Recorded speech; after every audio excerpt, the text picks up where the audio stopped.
When I'm asked what would I be if I wasn't a TV anchor or a journalist, I don't really know how to say that, because I feel like your path and your purpose is already cut out and set.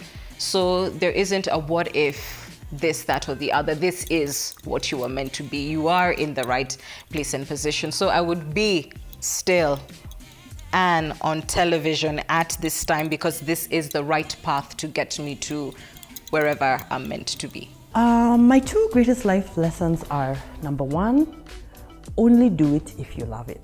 You know, people talk about it all the time. They're like, well, you know, if you love your job, then it's going to be a labor of love. That's a lie, okay? Everything that is worth doing is hard.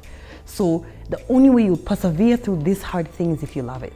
So do the thing that you love. And finding the thing that you love is finding purpose. And purpose is where the thing that you love meets the thing that you're good at. Because you could love singing and you're bad. Don't do it, okay? You need to love it, and then you need to be good at it, and you put that together, and that's purpose. So I think for me, that was my biggest life lesson. And the second I learned was be kind. Life is hard out there, you know, and it's not hard for you to just take a deep breath and be like, let's not shout at the watchman. I'm good at what I do, and I'm passionate about turning my talent into a business. So my business, Connie and Watch Styling Management, has been in existence since 2010, and for me, it's the first styling agency of its kind in the region. And what I've done, I'm a pioneer. I'm the first stylist in the region to be hired by a news station to, you know, style the TV anchors, being in charge of their image and looks since 2012. I mean, this is a new thing in the industry. Right now, at least we have stylists, styling news anchor. But back then, there was no one. So the fact that I'm a pioneer doing that, I'm a fashion lecturer at University of Nairobi. I teach at Strathmore Business School. I teach personal branding, image and grooming.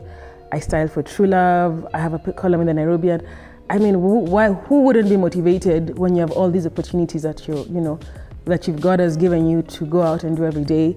I'm the first African to be appointed a fashion lecturer at Istituto Marangoni in Milan in March this year. I mean, why wouldn't you be motivated to wake up every day and go out and do your thing? It's a gift, and I'm like, it's life. You only have one life, so you better do it right. My advice to women who want to live life of purpose is you dictate the direction of your life. You are the master planner. You are the determining factor to your future. God is the ultimate hope and difference in every woman's life, because women go through a lot. And when you go through a lot and you don't have God in you to help you pull through, it's so hard. I've encountered women in my ministry, in my social media platforms. I attend to so many people, and hopeless situations and things get harder. But I know the difference is when you have Christ in you, He helps you personally. So don't be limited. Don't limit yourself. Don't let society and people dictate or determine your moves or your potential. Just know that as women, we can. There is nothing we cannot do. The book that had the most impact in my life is Good Morning, Holy Spirit by Benny Hinn. It's a book that taught me a lot about my Christian life, a side that I did not understand at first. I've read other books, and there's a book that I read that showed me a lot about the workplace, and especially if you're a lady, that is Nice Girls Don't Get the Corner Office. Talks a lot more about the efforts that we should make as ladies or as women at the place of work. The one incident in my life I would want to change, if I could, is the death of my mother. My mom died when I was 8 years, and I didn't have enough time with her. I was pretty young. We were all young, my sisters and I. I have two sisters. It's actually 2 years different. So I was 8, the youngest was 6, the oldest was 10. And so we didn't really have enough time with our mother. So I would want to change that. I would want to bring my mother back.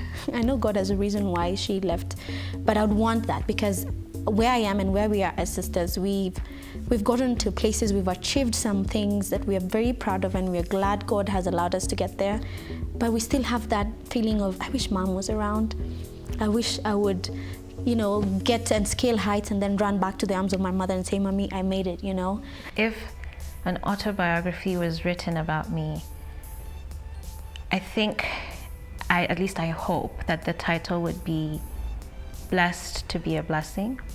How a Kenyan woman gave of herself to inspire people spiritually and socially. The advice I would give to my younger self is choices have consequences. Whatever choice you make in life, it has consequences, whether good or bad. So before you make any choice, you have to think about the consequences. I've made choices in my life, and some of them, like I told you, I would look back and I'm like, what was I thinking? And up to today now, whatever decision I make, I think about it very seriously. And it doesn't matter what people think. If I've thought about it and I've decided this is a choice I've made and I want to live with, then I'm glad, because I know it has a consequence, good or bad.